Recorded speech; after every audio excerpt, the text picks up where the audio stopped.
Well, in this week's Cardiology News, we have a look at HDL number versus amount. Also a look at peripartum cardiomyopathy and risk factors for that, and an interesting study on intensive glucose control in ACS patients. So to begin with, we have an analysis from the JUPITER trial that was a statin versus placebo trial that looked at what are the predictors of risk with a focus on HDL. And so HDL cholesterol amount is the typical measure, but using NMR spectroscopy, they measured also particle number. And that's a way to determine size versus total amount versus number of HDL particles. And they found that the particle number was a better predictor of risk, and that held up after multivariate analysis, so that the higher HDL particle number, the lower the risk of developing cardiovascular disease. And so an intriguing new bit of data in this rather checkered history of HDL as to whether it will be predictive. So certainly something to keep our eye on. The second paper this month comes in JACC Heart Failure that is a very interesting look at peripartum cardiomyopathy.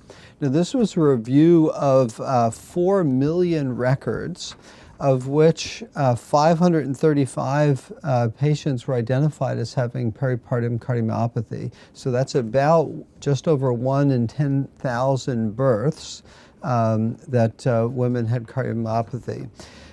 Some of the known risk factors were seen, and that is age over 30, African American race, hypertension, developing preeclampsia or eclampsia during the birth, and multigestational status.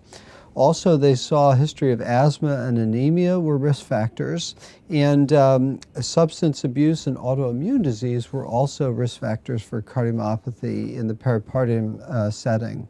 And so I think a useful look in a huge number of births in patients as to which patients may be at slightly higher risk of developing peripartum cardiomyopathy.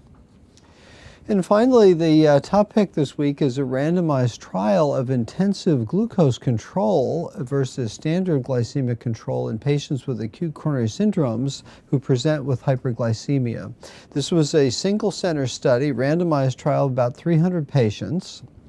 They excluded insulin-dependent diabetics, but included diabetics and non-diabetics who presented with a presenting glucose of between 140 and 288, and randomized them to intensive IV insulin protocol versus standard treatment with oral agents, and sub-Q insulin is needed, and IV insulin if it stayed persistently over 288 in the conventional arm.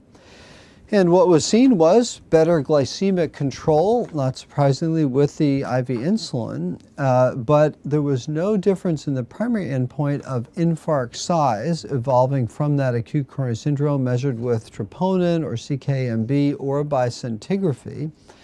And then, interestingly, there was a higher risk of major adverse cardiac events. And so death or MI was significantly higher. It was just 8 versus 1 events, but that was 5.7 versus 0.7 and a p-value of 0.04. And so this has been seen in other settings in the peri-surgery setting, but here in an acute coronary syndrome setting, outcomes were actually worse in this small study.